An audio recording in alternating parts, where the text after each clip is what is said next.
এখন প্রশ্ন হইল হুজুর সুদ করুন লগে কুরবানি করন যাইবনি সুদখোর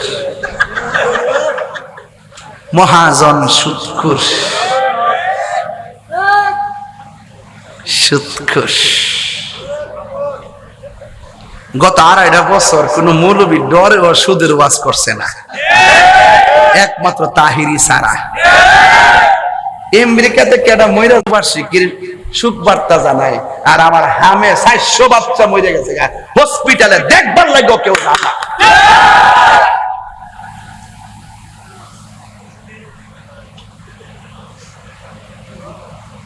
মহাজন ইনুস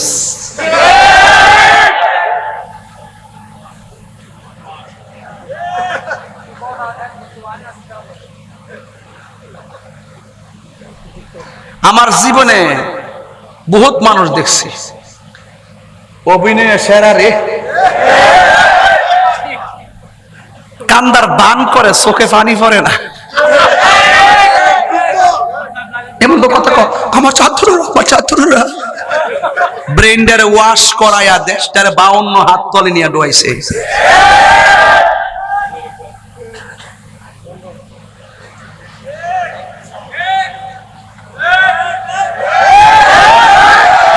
গণবিরোধী, জনবিরোধী, অবৈধ, অমার্জিত চুক্তি কইরা দেশটারে 12টা বাজাই দিছে। এ আবার চুরি করছে, চুরি কইরা নির্বাচনে 3 দিন আগে ও আমেরিকার সাথে শুকরের মাংস এখন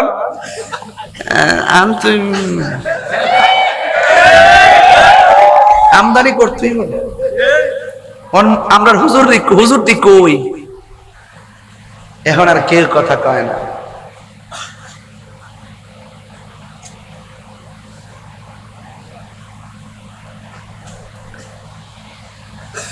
সুদখোর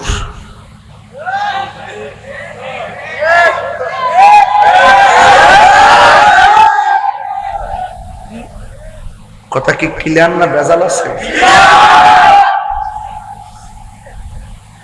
এই এই এই বেটা এই কই যাস? এই ওই সুদখোর, এই বেটা খাসনি হাসনি না, খান না, খালি সুন্নি তো, সুন্নির আবার সুদ খায় না। কথা কোন ঠিক না বেঠিক? সুদ কি হালাল না হারাম? আর ওরা হালাল না হারাম? সুদখোরের লগে কুরবানি দিলে কুরবানি হইব? যে ব্যক্তি জানে যে লোকটা সুদ খায় তার সাথে কুরবানি দিলে কুরবানি হবে না। ইজা ইজতিমাল হালাল ওয়াল হারাম গালাবাল হারাম, হালাল হারাম কখনো এক হতে পারে না। পরিষ্কার সুদখোর। যাক, মনে রাখছে বান্ডি, তবে খেয়াল করেন তাই না যেতে যাইতো না পারে, তাই অনেক জবাব দিতে আছে, জবাবটি দিয়া লোক নিজের টিহাটা সবটি মাফ লইছে, আর এই দিক দিয়ে তৈয়ার বাজেট ফাইয়া নিজেরা বাক কইরা নিছে, দেশটারে বরাক বাস ডুহাই দিছে। কথা কোন ঠিক না বেঠিক? হারামের মধ্যে কোনো আরাম, এই কথাগুলো কইলে অনেকে হুজুর আপনারা কিন্তু ধরব, উমা ধরব কি লাগি? আমি কি বানিয়ে বলেছি? এই দেশে সুদের লাইসেন্স টিকা দিছে তিনি।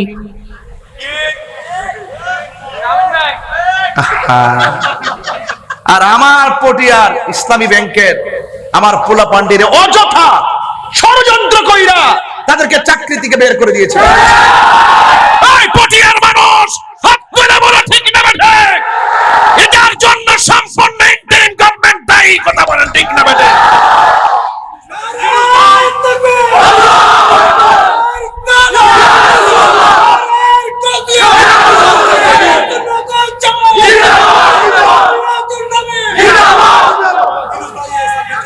আমার পোলা ভান্ডিরে চাকরি ফিরে দিতে হবে ইনশাআল্লাহ। আমি আবারও বলে রাখছি, এই সমস্ত খন্ড খন্ড কষ্ট যখন মানুষের পেটে যখন কষ্ট দেওয়া হয়, মানুষের উপর যখন বেইনসাফি করা হয়, মানুষের বুকে যখন লাথি দেওয়া হয়, অন্যায় ভাবে কারোর উপর যদি অবিচার করা হয়, এই অভিশাপ আপনাদের লাগবে। কথা বলেন ঠিক না বেঠে? অনতি বিলম্বে ইসলামী ব্যাংক থেকে যে সমস্ত ভাইদেরকে অযথা দিতে হবে।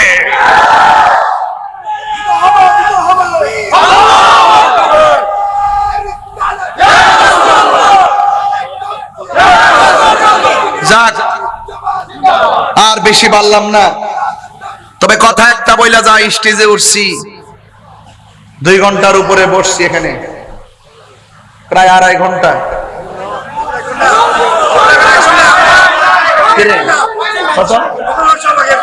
আর মাত্র 1 ঘন্টা হয়েছে, তাহলে আমি যে হুজুর সময় যে বইয়ের রয়েছি এটা আমার সময় না। আমি বলছি স্টেজে উঠছি, আমি বয়ান করছি, আমি যে বসেছি হুজুরের পাশে আমি 35 মিনিট বসছি, এটা তো আমার সময় অন্তর্ভুক্ত। যে মারহাবা জোরে কর। যাই হোক, আমাকে অনেক দূরে যেতে হবে। আমার পোলাপান্ডি কই? পোলাপান্ডি কই? এই ডাক দিলে পাওয়া যাইবনি? এই মাঠে পাওয়া যাইবনি? ইনশাআল্লাহ পাওয়া যাইব তো? আল্লাহ কবুল করুক, আমিন কোন। সুন্নিদেরকে দেশের হাল ধরতে হবে, সুন্নিদেরকে ধর্মের হাল ধরতে হবে। কথা বলেন ঠিক না বেঠিক? অপশক্তির কবল থেকে দেশকে বাঁচাতে হবে। ইনুস সাহেব তো বাংলাদেশের কেউ না।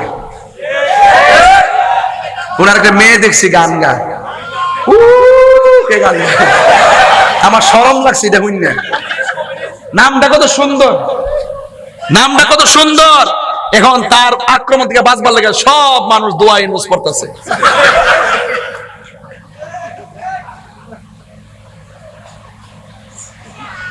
আল্লাহ বুঝার তৌফিক দান করুন। আর আসতে কোন না আমিন। আপনি কি রাগ করছেন? বৃষ্টি কি এখন আছে? যখন সন্ধ্যায় বৃষ্টি আইছে কিছু মানুষ কিন্তু খুশি ছিল। এরা কি মুমিন না মুনাফিক? এই মুনাফিক সমাজে নাই। এখন যখন বৃষ্টি বন্ধ হয়ে গেছে গা, এখন অন্তরে জ্বালা শুরু হয়ে গেছে। ঘটনাটা কি রে? ঘটনাটা কি রে? আর এরা তো জানে না তাহিরি হুজুর এমন বক্তা যে তুফান হইলো জিকির চলবো। আল্লাহ কবুল করুক, আমিন কোন। আজকে থেকে আমরা সুন্নিরা কি 2 না 1? এক থাকবেন তো ইনশাআল্লাহ। আমরা কখনো বিচ্ছিন্ন ছিলাম না, যার যার জায়গা থেকে সুন্নতের কাজ করেছি। আমাদের সকলকে সব খেয়াল রাখতে হবে। বাধা হবে যেখানে, লড়াই হবে সেখানে। এই বাংলার জমিনে শহীদ ফারুকী রহমাতুল্লাহর হত্যাকারী বিচার একদিন হবে ইনশাআল্লাহ। এই বাংলার জমিনে খাজা বাকিবিল্লাহ রহমাতুল্লাহর বিচার হবে ইনশাআল্লাহ। এই বাংলার জমিনে খাজা বাকিবিল্লাহ রহমাতুল্লাহকে যারা অন্যায়ভাবে গুম করেছে তাদের বিচার হবে ইনশাআল্লাহ। এই বাংলার জমিনে মসজিদ ইমাম শহীদ রইসুদ্দিন হত্যাকারীর বিচার হবে ইনশাআল্লাহ। আমাকে আপনারা বিষয় দিয়েছেন মাযহাবের গুরুত্ব সম্পর্কে আলোচনা করার জন্য, হয়তো যদিও পোস্টারে উল্লেখ নাই, তারপর আমি শুনেছি গাড়িতে থাকা অবস্থায়। আর এখানে একটি কাগজ এসেছে আমার কাছে, রাস্তার মানুষকে নিচে নামার জন্য। হয়, এটা একটা সুন্দর কথা বলছেন, কারণ এই মানুষগুলো যদি সামনে আসে মাঠটা কানায় কানায় ভরপুর হয়ে যাবে। এটা সুন্দর হবে, প্লিজ, এটা ভালো লাগবে। আমি জানি আপনারা ওখানে আরামে দাঁড়িয়ে আছেন, নবীর মহব্বতে একটু কষ্ট করেন। সবাই এসে নিচে বসার চেষ্টা করবেন। আমি মুসাফির হিসাবে আপনাদেরকে অনুরোধ করলাম। বর্তমান এই যে বৈরী আবহাওয়া, এখনো কিন্তু আবহাওয়া কঠিন, যে কোন মুহূর্তে বৃষ্টি আসতে পারে। তারপরও পশ্চিম থানা মহিলা জাগ্রত সংঘ, কারণ সংঘের নামই জাগ্রত সংঘ। ওরা জ্বর আসুক তুফান আসুক, ওরা পিছিয়ে যাওয়ার মতন সংগঠনের পোলাপান না। এই জন্য ওরা জাগ্রত ছিল, ওরা অ্যালার্ট ছিল। খুব সুন্দর করে সাজিয়েছেন। দেশ এবং প্রবাসের সবাই অনেক সহযোগিতা। মাশাআল্লাহ, চলে আসতেছে সবাই না? মাশাআল্লাহ, এ নাকি সুন্নি কথা কোন ঠিক কিনা বলেন? আলহামদুলিল্লাহ, আলহামদুলিল্লাহ। না রে, একটা স্লোগান হবে ইনশাআল্লাহ।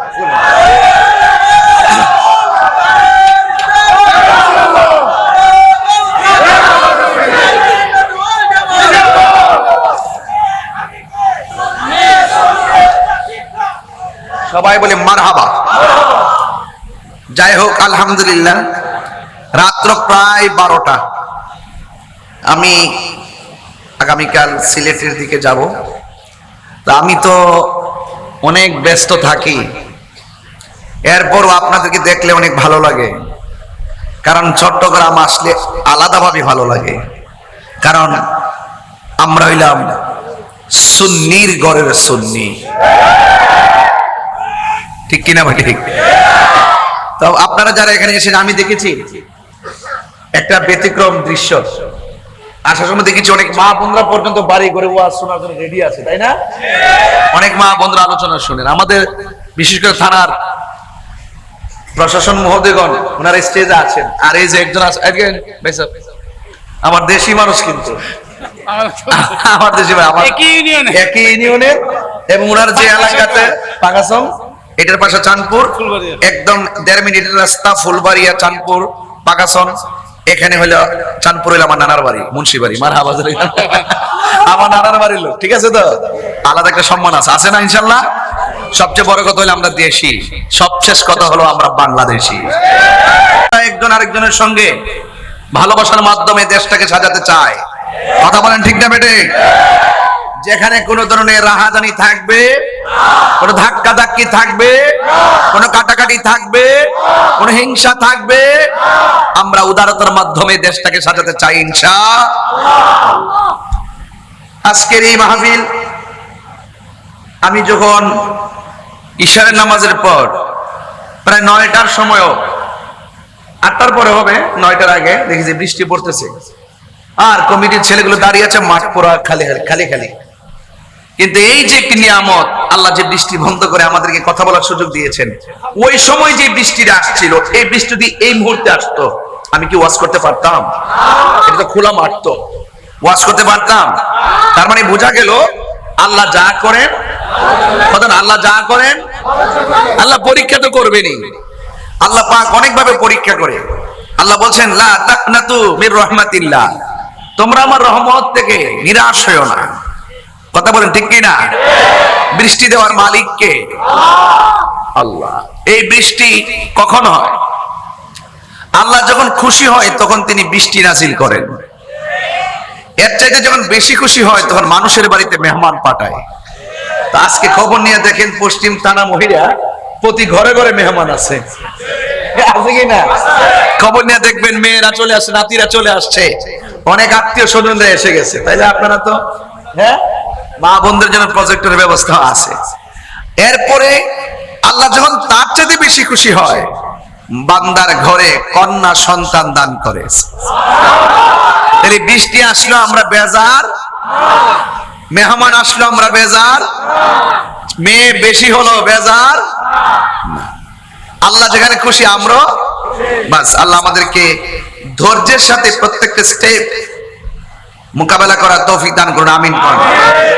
কালারপুল পটিয়া চট্টগ্রামের থানা মহিলার মানুষ, নবী বান্ধব মানুষ, আর আমাকে যে বিষয় দিয়েছেন, এই বিষয়টা বর্তমানে খুব গুরুত্বপূর্ণ। হ্যাঁ, অনেক গুরুত্বপূর্ণ। এজন্য আমি চেষ্টা করব, যেহেতু আমি গাড়িতে বসে শুনে এখানে এসেছি, এর ভিতরে আমার মেমোরিতে যতটুকু আছে স্টুডেন্ট লাইফের গবেষণায় যতটুকু আছে ততটুকু আমি তুলে ধরবো। তবে আপনাদেরকে ওয়াজটা শুনে শুধুমাত্র শুনে রাখলেই চলবে না, এটাকে মানতে হবে। কারণ জানার নাম ঈমান না, মানার নাম হলো ঈমান। এজন্য মাযহাব খুবই গুরুত্বপূর্ণ। বর্তমান সমাজে একদল মানুষ আছে লা মাযহাবী, যারা মাযহাব মানে না। এরা এক এক সময় এক একটা নাম দেয়, আর কি এক এক সময় এক একটা নাম দেয়। হুট করে দেখবেন বলবে আমরা সালাফি। কি বলবে? আমরা সালাফি। এরপরে দেখবেন বলবে আমরা আহলে হাদিস। কি বলবে? এরপরে দেখবেন বলবে আমরা লা মাযহাবী।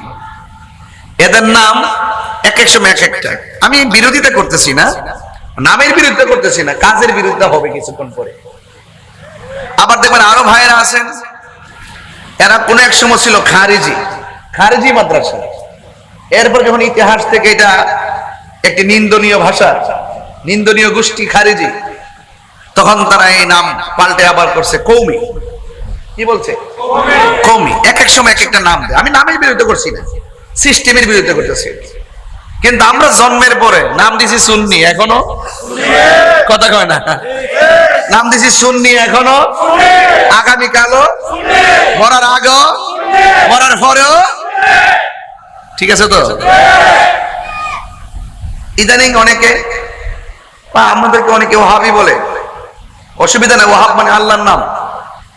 তাইলে একটাবার মুখ দিয়ে কেউ না আমরা ওহাবির ঘরের ওহাবি, দেখবেন কইতো না। ঠিক আছে? আর আমরা যদি বলেন যে আপনারা বলেন সুন্নির ঘরের সুন্নি, আমরা 1 কোটি বার বলবো তুমি কে আমি কে। এটার নামই সুন্নি। যারা মুনাফিকি করে, যারা মুনাফিকি করে না, ঠিক আছে তো, যারা দ্বিমুখী নীতি অবলম্বন করে না, এরা সুন্নি। কথা বলেন ঠিক কি না? আমি নামের বিরোধিতা করছি না, আপনার নাম যেটা মন চায় সেটা দেন, আমার কোনো আপত্তি নাই। আপনাদের সিস্টেম, আপনাদের পলিসি, এক এক সময় যে ইসলামকে নিয়ে এক এক তাল বাহানা করেন, আপনাদের রং তামাশার বিরোধিতা করছে। ঠিক আছে কি না? তাই এই জন্য যারা বলে আমি লামাযহাবী, আমি বলবো তার শব্দটা শুদ্ধ নয়। বলেন না শুদ্ধ। যারা বলে আমি আহলে হাদিস, আমি বলবো তার ভাষাটা শুদ্ধ। যারা বলে আমরা আহলে কোরআন, এই ভাষাটা শুদ্ধ। আমরা আহলে হাদিসও না, আমরা আহলে কোরআনও না। যারা বলে আমরা কোরআন মানি হাদিস মানি না, এই একটা গোষ্ঠীও দেশে আছে, এটার নাম হলো আহলে কোরআন। তাহলে আহলে কোরআন যারা বলে আমরা কোরআন মানি হাদিস মানি না, হাদিস নবীজির বানানো, নাউজুবিল্লাহ জোরে কোন কেন? এইভাবে দোহাই দিয়ে কয় স্বয়ং আল্লাহর পক্ষ থেকে যে কোরআন আমাদের জন্য আসছে, আমরা কোরআন মানি, এর বাইরে যাই না। ঠিক এরকম কিছু লোক আছে যারা শুধু নারায়ে তাকবীর বলে, আল্লাহু আকবার বলে। ইদানিং রাজনীতিবিদদের মধ্যে এই ভাইরাসটা ঢুকছে। কিসে? নারায়ে তাকবীর, নারায়ে তাকবীর, আর কিছু কয় না। এই বীজ ঢুকছে আবার রাজনীতিবিদদের মধ্যে। আরে বেটা, নারায়ে রিসালাত না বললে তো নারায়ে তাকবীরের নারায়ে রিসালাতকে অস্বীকার করে, ওই স্লোগানকে অস্বীকার করে তো আল্লাহু আকবার 1 কোটি বার বললে তো কাজ হবে না।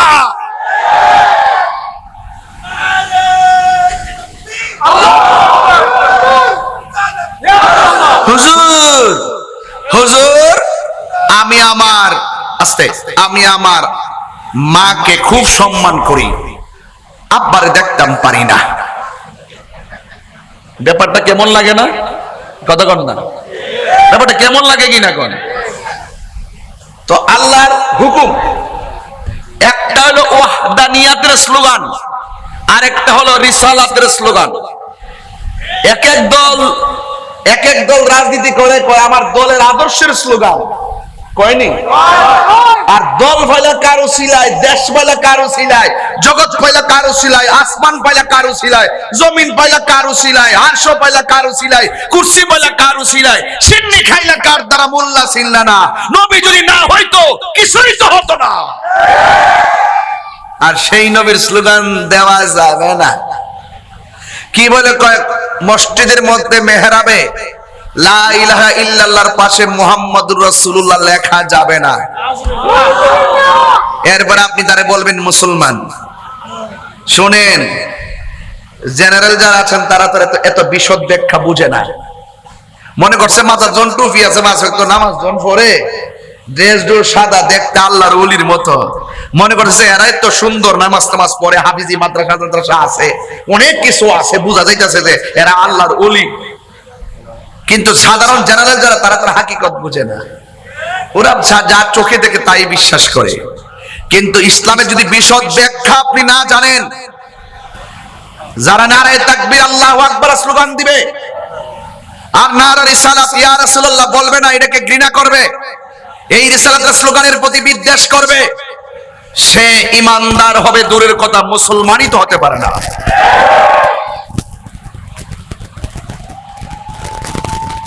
মাযহাব খুব গুরুত্বপূর্ণ জিনিস। আস্তে আস্তে সামনে যাই আমার ভাইয়েরা। তাহলে আমরা আহলে কোরআনও না, আহলে হাদিসও না, আমরা আহলে কোরআনও না, আহলে হাদিসও না।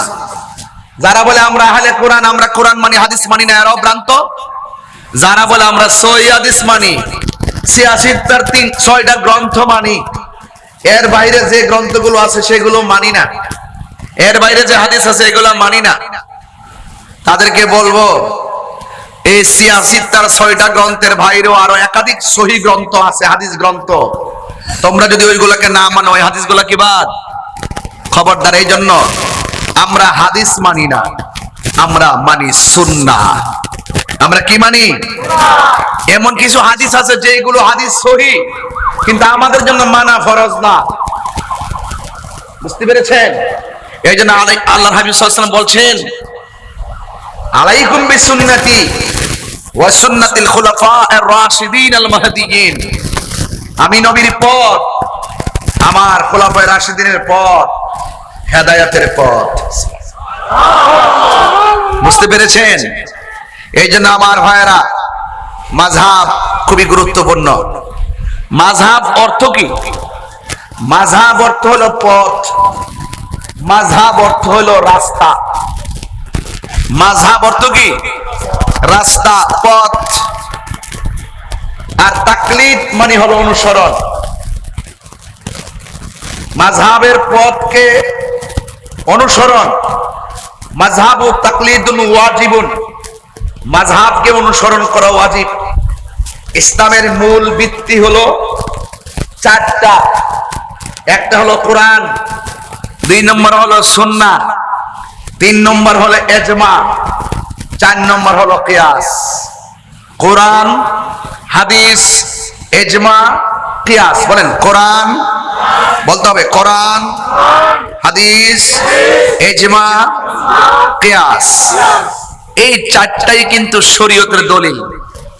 কোন ব্যাপারে যদি কোরআনুল কারীমের মধ্যে সুস্পষ্ট ব্যাখ্যা, বিশ্লেষণ, নস এর ভিত্তিতে যদি সমাধান পাওয়া না যায়, কোরআনের সমস্ত আয়াতের তাফসীর হলো আমার নবীর নূরানী জবান মুবারকের হাদিস মুবারক। তাইলে আপনি হাদিসের মধ্যে খুঁজতে হবে। এই হাদিসের মধ্যে যদি খুঁজতে গিয়ে যদি এলোমেলো লেগে যায়, তাহলে কি করতে হবে? সাহাবায়ে কেরাম এটি তাহাত করেছেন, এদেরকে বলা হয় মুজতাহিদ। ওনারা ইলমের ব্যাপারে খুব পারদর্শী ছিল। কোরআন সুন্নাহর ব্যাখ্যা তারা জানতেন, কোন মাসআলাটা কিভাবে ইস্তেমবাত করতে হবে তারা সেটা অবগত ছিলেন। এটার উপরে তারা একটা সমাধান বের করতেন, এটা হলো ইজমা। এটা কি? ইজমা। সাহাবাদের আমলের বিষয়গুলো ইজমার ভিত্তিতে মীমাংসা হয়ে গেছে। এই জন্য সাহাবায়ে কেরামদের মাধ্যমে যে ঐক্যমত্য পোষণের মাধ্যমে শরীয়তের ফয়সালাগুলো নির্ধারণ করা হয়েছে, এইগুলাকে মানাও কিন্তু আপনার জন্য ফরজ। কথা বলেন ঠিক না বেঠিক? এরপরে চলে আসুন কিয়াস। আমাদের সমাজের এমন অনেক খুঁটিনাটি বিষয় আছে, এইগুলো অনুমান করে, ধারণা করে, কোরআন সুন্নাহর মাধ্যমে এগুলোকে খুঁজে বের করে মাযহাবের যে চূড়ান্ত একটি রূপরেখা তৈরি হয়েছে। 4 জন প্রসিদ্ধ ইমাম ছিলেন আমাদের। একজন হলো ইমামে আযম আবি হানিফা রাহমাতুল্লাহ আলাইহি, ইমামে শাফি রাহমাতুল্লাহ আলাইহি, ইমাম মালিক রাহমাতুল্লাহ আলাইহি, ইমাম হাম্বল রাহমাতুল্লাহ আলাইহি। সংক্ষিপ্তভাবে আহমদ ইবনে হাম্বল আমি সংক্ষিপ্তে বলি, হানাফি, শাফি, মালিকি, হাম্বলি, এই 4 জন প্রসিদ্ধ ইমাম। ওনারা কিন্তু এইগুলো বের করে আমাদের মাঝে সমাধান করে তুলে ধরেছেন। এখন প্রশ্ন হলো, আমরা যে এই কোরআন সুন্নাহর ব্যাখ্যা বিশ্লেষণগুলো যারা জানেন তাদের কাছ থেকে যে জেনে নেই, এটা কোরআনের ভিত্তিতে কতটুকু গ্রহণযোগ্য? আল্লাহ রাব্বুল আলামিন কোরআনে বলেছেন, ফাসআলু আহলাজ যিকরি ইন কুনতুম লা তা'লামুন। যদি তোমরা কোরআনের হাকিকত না জানো, হাদিসের হাকিকত যদি না জানো, যিনি জানে তার কাছে যাও। ওই যে আমি জানি না, আমি জানার জন্য কারো কাছে যাব, সেটাই হলো মাযহাব। সেটাই কি সঠিক পথ। এখন আমরা যে ইমামকে মানি, সেই ইমামকে আমরা মানি কিসের ভিত্তিতে? একজন ব্যক্তি হিসাবে মানি না, তিনি কোরআন সুন্নাহর আলোকে আমাদের মাঝে কোরআন সুন্নাহর বিশদ ব্যাখ্যা বিশ্লেষণ এমন ভাবে তুলে ধরেছেন যে এগুলোর সাথে কোনো কোরআন সুন্নাহর সাংঘর্ষিক না। কোরআনের মধ্যে আল্লাহ বলেছেন আতিউল্লাহ ওয়া আতিউর রাসূলা ওয়া উলিল আমরি মিনকুম। আল্লাহ বলছেন তোমরা আমি আল্লাহর আনুগত্য করো, রাসূল পাকের অনুসরণ করো, ওয়া উলিল আমরি মিনকুম, আল্লাহর বন্ধু যারা, যারা হক, যারা খালেস, যারা জ্ঞানী, যারা আল্লাহকে নিয়ে গবেষণা করেন, যারা রাসূলুল্লাহকে নিয়ে গবেষণা করেন, যারা কোরআন সুন্নাহ নিয়ে গবেষণা করেন, আল্লাহকে রাজি করে বান্দা থেকে বন্ধু হয়, তাদেরকে তোমরা অনুকরণ করো। তাহলে বোঝা গেল, আমি প্রথম বলছিলাম মাযহাব অর্থ পথ, তাকলিদ অর্থ অনুসরণ। তাইলে বোঝা গেল কোরআন সুন্নাহর জ্ঞান জানার জন্য যিনি জানেন তাকে অনুসরণ করা। যদি আমি না জানি, যিনি জানেন তার কাছে যাওয়া, তার কাছ থেকে জেনে নেওয়া। আমি তো অন্ধ, আমি তো জানি না, আমি তো বুঝি না, যিনি জানেন তার কাছে যাওয়ার নির্দেশনা এটা একান্ত আমার সিদ্ধান্ত নয়, এটা আল্লাহ পাকের সিদ্ধান্ত। কথা বলেন ঠিক কিনা? আমি কথাগুলো সাধারণ সাবলীল এবং সাধু ভাষায়, ইজিলি ভাষায় আমি কথাগুলো আপনাদের সামনে তুলে ধরছি যেন ছোট্ট বাচ্চাটাও বুঝতে পারে। কথা কি পরিষ্কার হচ্ছে কিনা? ইমামে আজম আবু হানিফা, আমরা যে বললাম মাযহাব কয়টা, বলে না কয়টা? চারটা মাযহাব। কথা বলেন ঠিক কিনা? মাযহাবের প্রয়োজনীয়তা কেন, আমি এই কথা বলে তারপর অন্যদিকে চলে যাব, কারণ এই বিষয়গুলো 30 মিনিটের বিষয়। আপনি মাযহাব যে বিষয় দিচ্ছেন, এই ওয়াজ হলো 30 থেকে 35 মিনিটের বিষয়। এর বাইরে এটা নিয়ে আলোচনা কত করা যাবে।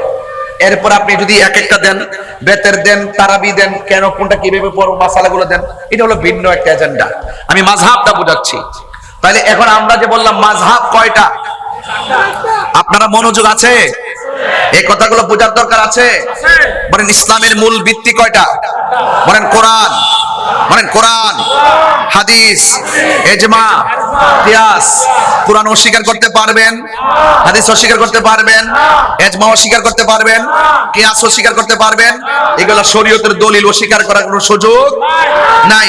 2 নম্বর হলো কোরআন সুন্নাহর আলোকে যারা আমাদের সামনে বিশদ ব্যাখ্যা তুলে ধরে কোরআনের একটি রূপরেখা আমাদের সামনে তুলে ধরেছেন, সেই প্রখ্যাত ইমামে আজম আবু হানিফা নুমান ইবনে সাবিত, ইমামে আজম আবু হানিফা রাহমাতুল্লাহ আলাইহি, তিনি যে আমরা যে 4টা মাযহাব উল্লেখ করেছি, এর মধ্যে 1 নম্বর হলো ইমামে আবু হানিফা রাহমাতুল্লাহ আলাইহি।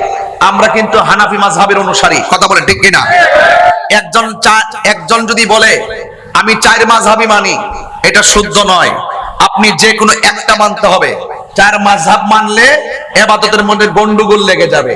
বুঝতে পেরেছেন? এবং 4 মাযহাবই হক। 4 মাযহাব কি হক, এরা কেউ কোনো বিপরীত নয়। এই জন্য কেউ কেউ কোনো না কোনো মাযহাবকে অনুসরণ করতে হবে, তাইলে আপনি ইসলামের ফাউন্ডেশনটা পেয়ে যাবেন। বুঝতে পেরেছেন? তাইলে ইমামে আজম আবু হানিফা রাহমাতুল্লাহ আলাইহি, তিনি যে আমাদের মাযহাবের ইমাম, তিনি কি হাদিসের বাইরে মতামত দিয়েছেন? তাইলে আসেন, তিনি অনেকে বলে আপনারা যে হানাফি মাযহাব করেন, হানাফি মাযহাব যদি বলে থাকেন আর আপনাদের ইমাম যদি আবু হানিফা রাহমাতুল্লাহ আলাইহি হয়, তাইলে আপনাদের মাযহাব হলো হানাফি, তাহলে ইমাম আবু হানিফার মাযহাব ছিল কি? এইরকম একটা প্রশ্ন করে, মনে হয় যেন আমরা এটা আবিষ্কার করছি। না, এই কথাটা আমরা ইমামে আজম আবু হানিফা রাহমাতুল্লাহ আলাইহির জবান মুবারক থেকে শুনবো। তিনি নিজের জবান মুবারকে বলছে ইজা সাহহাল হাদিসু ফাহুয়া মাযহাবি। যখন সহিহ হাদিস পাওয়া যাবে, হাদিসটা যখন সহিহ হবে, হাদিসটা যখন কি হবে? সহিহ হবে, ফাহুয়া মাযহাবি, এটাই হলো আমার মাযহাব। চিৎকার মেরে কোন সুবহানাল্লাহ। কি কথা কি পরিষ্কার হয়েছে? তাহলে ইমাম আবু হানিফা রাহমাতুল্লাহ আলাইহির মাযহাব হাদিস, যে হাদিসগুলো সহিহ, যে হাদিসে তিনি হাদিসের বিশ্লেষণ বুঝতেন, তিনি আল্লাহকে একাধিকবার স্বপ্ন দেখেছেন। সুবহানাল্লাহ। যার চোখ থেকে আল্লাহ গোপন নাই, তিনি কি সাধারণ আপনার মতো আর আমার মতো মানুষ নাকি? তিনি এত ইলমের অধিকারী ছিলেন। বলছে ইজা সাহহাল হাদিসু ফাহুয়া মাযহাবি, যে যখন হাদিসটা সহি হবে এটাই হলো আমার মাযহাব। এখন কথা হলো হাদিস সহি হলে এটাই হলো আমার মাযহাব। এখন পেশটা কোথায়? এখন আসেন পেশটা কোন জায়গায় লাগে দেখেন। এখন প্রশ্ন হলো আল্লাহ পাক রব্বুল আলামিন কোরআনুল কারীমের মধ্যে বলেছেন ফাগসিলু ওয়ুজুহাকুম ওয়া আইদিয়াকুম ইলাল মারাফিকি ওয়ামসাহু রুউসাকুম ওয়া আরজুলাকুম ইলাল কাবাইন। আল্লাহ রাব্বুল আলামিন বলছেন যখন তোমরা ওযু করবে, হে ঈমানদারগণ, তোমরা যখন ওযু করবে, ওযু করার সময় মুখমণ্ডল ধৌত করো, হাতের কনুই পর্যন্ত ধৌত করো। মাযহাবটা কেন দরকার বাবা না লক্ষ্মী? আমি কিন্তু এই ওয়াজগুলো করি না, আমি কিন্তু এই ওয়াজে অভ্যস্ত না। আমার ওয়াজ হইলো বিভিন্ন ঘটনা বলি, শানটান বইলা জায়গা। অনেকে আবার ধারণা করতে পারে যে হুজুর মনে হয়, হুজুর স্টাইল মনে হয় ওয়াজই করে ঘটনা গজল টজল লেগে। না, আমরা তো আর বাবা এরই ক্ষেত্রে কেউ চাইছি না। যদি কিছু না থাকতো ডাব্লিউ মার্কা মৌলবীরা কোন দিন তাহিরির উড়াই দিল। এই যে আমি যে কথাগুলো বলতেছি, কথাগুলো কি বুঝে আসতেছে কিনা? এগুলা কিন্তু আমি বাড়ি থেকে পড়েছি এমন না, স্টুডেন্ট লাইফের গবেষণা থেকে বলছি, সাবধানতার সাথেই বলছি। একটা কথাও কিন্তু আপনি ফেলে দিতে পারবেন না। আল্লাহ বলছেন ইয়া আইয়ুহাল্লাযীনা আমানু ইযা কুমতুম ইলাস সালাহ ফাগসিলু ওয়ুজুহাকুম ওয়া আইদিয়াকুম ইলাল মারাফিকি ওয়ামসাহু বিরুউসিকুম ইলাল ও আরজুলাকুম ইলাল কাবাইন। এই যে দেখেন একের পর এক আল্লাহ বলছেন তোমরা যখন নামাজে দাঁড়াবে তোমরা মুখমণ্ডল কি করো? কতক্ষণ মুখমণ্ডল কি করো? মাযহাবটা কেন প্রয়োজন শুনলেন কিন্তু। তোমরা কি করো? মুখমণ্ডল এবং হাতের কনুই পর্যন্ত। এখন মাথার 4 ভাগের 1 ভাগ, এবং এখানে বলতেছেন এবং তোমরা পায়ের গিরালি পর্যন্ত মাসে করো। এখন প্যাচ লাগছে কিন্তু। বুখারী শরীফের মধ্যে রাসূল পাক সাল্লাল্লাহু আলাইহি ওয়াসাল্লাম এক জায়গায় প্রথম খণ্ডে এক জায়গায় বলছে তোমরা পায়ের গিরালি পর্যন্ত মাসে করো। আবার এই বুখারী শরীফের মধ্যেই আরেক জায়গায় আল্লাহ রাসূল বলছেন তোমরা পায়ের গিরালি পর্যন্ত দৌত করো। পা দৌত করার হাদিসটাও সহিহ, পা মাসে করার হাদিসটাও সহিহ। এখন আপনি যাবেন কোথায়? কোনটা আমল করবেন? যখনই কোনো এই যে সহিহ হাদিস নিয়ে যখন মানদণ্ডের সহিহ হাদিস নিয়ে যখন দুইটা পাওয়া গেছে, এখন আপনি কোনটা আমল করবেন? তখন ইমামদের মধ্যে ইখতিলাফ শুরু হয়েছে। এই ইখতিলাফ করতে গিয়ে ও প্রত্যেক ইমামগণ যার তার রায় দিয়েছেন। রায় দেওয়ার ভিতরে পা দৌত করাটাই সাব্যস্ত হয়েছে দলিলের ভিত্তিতে, এবং এমন ভাবে 4টি মাযহাব উদ্ঘাটন হয়েছে। প্রত্যেকে যার যার দলিল দিয়েছেন। আপনি যার যে মাযহাবটা অনুসরণ করেন আপনি সেটাকে অনুসরণ করে যাবেন। এই জন্য বলা হয়েছে মাযহাবু তাকলিদুন ওয়াজিবুন, মাযহাব অনুসরণ করা হলো ওয়াজিব। চিৎকার মেরে বলেন সুবহানাল্লাহ। কথা কি পরিষ্কার আছে নাকি কোনো ধরনের পেশ লাগতেছে? তা বোঝা গেল হাদিস সহিহ হলেই গ্রহণ করা যাবে না। কিছু কিছু হাদিস আছে সহিহ। আল্লাহ নবী সাল্লাল্লাহু আলাইহি ওয়াসাল্লাম একাধিক বিয়ে করেছেন। কয়টা বিয়ে করেছেন? কথা বলেন। 11টা। তা আল্লাহ রাসূল সাল্লাল্লাহু আলাইহি ওয়াসাল্লাম 11টা বিয়ে করেছেন। অথচ আল্লাহর কোরআন বলছে কয়টা বিয়ে করার জন্য? আমাদেরকে কয়টা বলছে? মাসনা সুলাসা রুবা। এই যে আল্লাহ পাক বলেছেন 1টা 2টা 3টা 4টা, তোমরা সর্বোচ্চ 4টা বিবাহ করো। কয়টা বার বিয়ের কথা বলা হয়েছে? 4টা কথা বলা হয়েছে। আবার সহিহ হাদিসের মধ্যে আছে আল্লাহ নবী সাল্লাল্লাহু আলাইহি ওয়াসাল্লাম 11টি বিয়ে করেছেন। এখন আপনি কোথায় যাবেন? এখন সহিহ হাদিসে আছে রাসূল সাল্লাল্লাহু আলাইহি ওয়াসাল্লাম 11টি বিয়ে মোবারক করেছেন, তাই বলে আপনি কি 11টা করবেন? হাদিস কিন্তু সহিহ। হাদিস কি সহিহ। এই জন্য বলছি হাদিস মানা ফরজ না, সুন্নাহ মানতে হয়। এই জন্য আমরা আহলে হাদিস না, আমরা আহলে সুন্নাত ওয়াল জামাআহ। বুঝতে পেরেছেন? আল্লাহ ইয়া রাসূলুল্লাহ ইয়া রাসূলুল্লাহ। আমার ভাইয়েরা, খাইবার বিজয় থেকে ফেরার পথে আল্লাহর হাবিব সাল্লাল্লাহু আলাইহি ওয়াসাল্লাম সাহাবায়ে কেরামদেরকে বললেন তোমরা ওই জায়গায় পৌঁছার আগে মাগরিবের নামাজ পড়িও না। কিসের নামাজ পড়িও না? মাগরিবের, মাগরিব অথবা আসর, এই হাদিসটি আছে। আল্লাহ রাসূল সাল্লাল্লাহু আলাইহি ওয়াসাল্লাম বললেন তোমরা এই আসরের নামাজটুকু পড়িও না, জায়গায় পৌঁছার আগ পর্যন্ত আসরের নামাজ পড়িও না। এখন সাহাবায়ে কেরাম রওনা দিয়েছেন 2 গ্রুপ। এক গ্রুপ ওখানে যায়া পড়ছে, নবী বলছে ওখানে পৌঁছার আগ পর্যন্ত তোমরা আসর পড়িও না।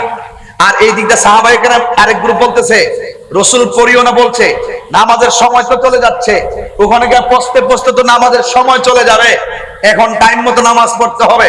এখন সাহাবায়ে কেরাম অর্ধেক রাস্তায় নামাজ পড়ে ফেলছে। এখন আপনি কোন দিকে যাবেন? এক সাহাবী দল অর্ধেক রাস্তায় নামাজ পড়ে ফেলছে, আর এক সাহাবায়ে কেরাম ওখানে গিয়ে পৌঁছার পরে নামাজ কাজা পড়েছে। এখন আপনি কি করবেন? সেই জন্য আপনাকে কোনটা আমল করবেন? তাইলে বোঝা গেল সাহাবায়ে কেরাম রাসূলুল্লাহ সাল্লাল্লাহু আলাইহি ওয়াসাল্লামের কথাটাকে তাবিলের মাধ্যমে, তাশরিহের মাধ্যমে, দালাইলের মাধ্যমে অ্যাকসেপ্ট করে তারা তাদের মতো করে তাদের যে নামাজ সংক্রান্ত যে মতামত এটা প্রদান করেছে। যেহেতু রাসূলুল্লাহকে অনুসরণ করা আমাদের জন্য কর্তব্য, এই জন্য তাহলে বোঝা গেল সাহাবায়ে কেরামদের মধ্যে কোন সময় রাসূলুল্লাহ সাল্লাল্লাহু আলাইহি ওয়াসাল্লামের হাদিস বুঝার ক্ষেত্রে অনেক সময় দুই ভাগ হয়ে যেত। বুঝতে পেরেছেন? তাই বলে কোন সাহাবীকে মন্দ বলার সুযোগ নাই। কারণ কেন সুযোগ নাই? কারণ এই জন্য সুযোগ নাই কারণ সাহাবায়ে কেরাম হলো আকাশের নক্ষত্র তুল্য। চিৎকার মেরে বলেন সুবহানাল্লাহ। বুঝতে পেরেছেন কিনা আমার কথা? এই জন্য অনুরোধ করে বলবো, আজকে যারা রমজান মাস আসলে দেখবেন এক শ্রেণীর মানুষ আপনার এলাকায় প্রবেশ করবে, এলাকায় প্রবেশ করে দেখবেন কিভাবে ফতোয়া দেওয়া শুরু করবে। কয় তারাবির নামাজ 8 রাকাত। আপনার এলাকায় মনে এই গ্রুপটা নাই? হ্যাঁ, আছে কি না? আছে কি না? তাদেরকে কারা কারা চিনেন একটু হাত তুলে না দেখি না। চিনেননি তাদেরকে? দুই হাত সোজা করেন। এমন 8 রাকাত পড়েন না লোক আছে না নাই? আর আছে না নাই? আছে। এরা দেখবেন রমজান মাসে বের হবে। এখন কিন্তু আর তাদেরকে খুঁজে পাওয়া যাবে না।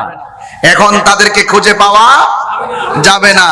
এখন আপনারা একটু বলুন তো, পটিয়ার মানুষ, তারাবির নামাজ কি 8 না 20? এদিকে আওয়াজ কম হয়েছে, এদিকে কম হয়েছে। তারাবি কি 8 না 20? এখন 20 কি নবীজি পড়ছে? কথা বলা। আরে নবী 20 রাকাত পড়ছে, আবার 36 রাকাত পড়ছে। নবীজি অনেকবার পড়ছে। এখন প্রশ্ন হলো 20 হলো কেন? কি 20 হলো কেন?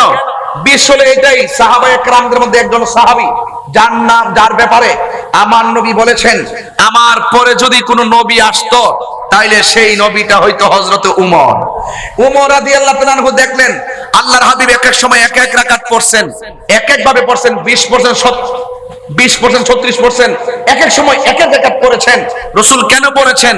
আরে বাবা, 5 রাকাত নামাজের ব্যাপারই তো আল্লাহর হাবিব মেরাজ থেকে 55 রাকাত থেকে কমায়া 5 ওয়াক্তের 55 ওয়াক্ত কমায়া 50 ওয়াক্ত কমায়া 5 ওয়াক্ত এনেছে। আল্লাহর হাবিব এক এক সময় এক এক ভাবে তারাবি পড়ছে কেন? রাসূল আশঙ্কা করেছেন আমি যদি নিয়মিত পড়ি এটা হইতে আমার উম্মতের উপরে ওয়াজিব হয়ে যেতে পারে। এই জন্য রাসূল এক এক সময় এক এক ভাবে পড়েছেন। এখন তাহলে সাহাবায়ে কেরাম কোন দিকে যাবেন?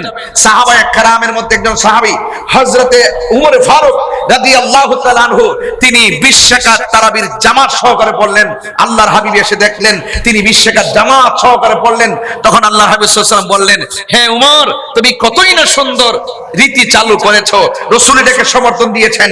এটার উপরে উমর রাদিয়াল্লাহু তাআলা নামাজ পড়েছেন, রাসূল এটাকে সমর্থন এবং পছন্দ করেছেন। অন্যান্য সাহাবায়ে কেরাম একমত হয়েছেন। এটার নামই হলো ইজমা।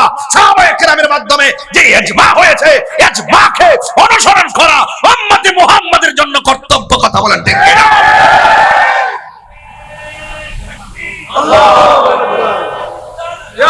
আমার ভাইরা, আমার বাবারা, তাহলে আমরা দায়িত্বহীন ভাবে বুঝতে পারি এমনিতেই মাযহাব আসে নাই। এই মাযহাব ইমামে আযম আবু হানিফা তিনি কি বলছেন? ইজা সাহহাল হাদিসু ফাহুয়া মাযহাবি। যখন হাদিসটা সহিহ হবে এটাই হবে আমার মাযহাব। আবার হাদিস যখন সহিহ দুইটাই সহিহ, কোন দিকে যাব? এটার সমাধান করার জন্য ইমামগণ ব্যাখ্যা বিশ্লেষণের মাধ্যমে আমাদের উপরে পরিষ্কার একটি নেম প্লেট তুলে দিয়েছেন, যে নেম প্লেটটি হলো হেদায়েতের একটি সোপান। এই জন্য আপনারা মাযহাব থেকে দূরে সরে যাওয়ার কোনো সুযোগ। এই পর্যন্ত আমার ওয়াজ বুঝছেন কি বুঝেন নাই? এই পর্যন্ত বোঝা গিয়েছে কি বোঝা যায় নাই? আমার যুবক ভাইয়েরা, ইয়াউমা কুল্লা ইয়াউমা নাদউ কুল্লা খুরু ইয়াউমা নাদউ কুল্লা উনাসিম বি ইমামিহিম। সুবহানাল্লাহ, জোরে কয় না? সুবহানাল্লাহ। আর জোরে কোন সুবহানাল্লাহ। হাসর ময়দানে আল্লাহ পাক রব্বুল আলামিন প্রত্যেকের কাফেলাকে ডাক দিবে যার যার ইমামের নাম ধরে, যেখানে সুবহানাল্লাহ। তাইলে ইমামের কথা আছে তো, এগুলোর ব্যাখ্যা বিশ্লেষণে হয়তো আমি এখন গেলাম না, তবে এতটুকু বলবো, ফিতনা ফাসাদে আমরা কাহারও কথা কান দিব না। আমাদের আকাবের গুলো যেইভাবে আমাদেরকে, এগুলো কিন্তু আমাদের হুজুররা ঘরে বসে বসে, ক্লাসে বসে বসে মূল থিম দিয়ে দিত, মূল নলেজটা ঢুকাই দিত, যে এই নলেজটা 80 বছর পর এটা মাথায় থাকবে। এইভাবে মূল কিছু কথা বলে দিতেন। এই জন্য হয়তো আমি আপনাদের সামনে সেই কথাগুলো তুলে ধরছি, আপনাদের স্টুডেন্ট যারা ছাত্র আছেন তাদেরকে বেসিক নলেজটা দেওয়ার জন্য। আপনারা বলুন, মাযহাব মানার দরকার আছে না নাই? আবার যারা বলে আমরা মাযহাব মানি না, হ্যাঁ, এরাই কিন্তু আবার শাইখ পূজারি। কি পূজারি? শাইখ পূজারি। আমরা শাইখে কইছে, আর শাইখের হাড়ির মধ্যে কুত্তায় মুখ দিছে। আলিফের নামে কুতুব জানে না, খালি আহলে হাদিস নাম লাগাইতে পারলে লামাযাবি লাগাই, ওই নামের আগে শুধু দেয়া যায় শাইখ, নামের আগে কি দেয়া যায়? এই সমস্ত লামাযাবি আহলে হাদিসদের শাইখের যে গুরুত্ব ছিল, এই শাইখের গুরুত্বের হাড়ি আছে একটা, হাড়ির মধ্যে কুত্তায় মুখ দিছে। এই জন্য এদের মুখের কথাতে কোনো রস নাই, আর কথার মধ্যে কোনো দলিলও নাই, আছে শুধুমাত্র ইসরাইলের দালালি করা। কথা বলেন ঠিক?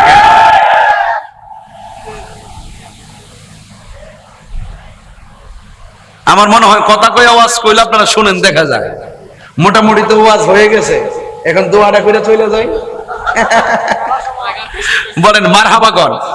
30 মিনিট হইছে তো, মারহাবাগণ। এই যে দেখেন, একদম 30 মিনিট শেষ হয়ে গেছে, শুধুমাত্র মাযহাবটা বুঝাইতে যাইয়া। আমি যদি সুর দিয়া বলতাম এগুলো অনেক টাইম লম্বা হইতো। এরপরে বলবো তারাবি কি 8 না 20? এটা কিসের ভিত্তিতে হয়েছে? ইজমা। এটা কিসের ভিত্তিতে হয়েছে? ইজমা। সাহাবায়ে কেরাম এই বিষয়ের উপরে কি দ্বিমত না একমত? এটাই হলো আমাদের জন্য আবশ্যক। তাইলে কোরআন, হাদিস, ইজমা, কিয়াস। আমি হাদিস বলি না, আমি বলি সুন্নাহ। কোরআন, সুন্নাহ, ইজমা, কিয়াস। কোরআন, সুন্নাহ, ইজমা, কিয়াস। এই জন্য আমরা এগুলো কিন্তু শরীয়তের দলিল, আমরা কখনো এটাকে অস্বীকার করতে পারবো না।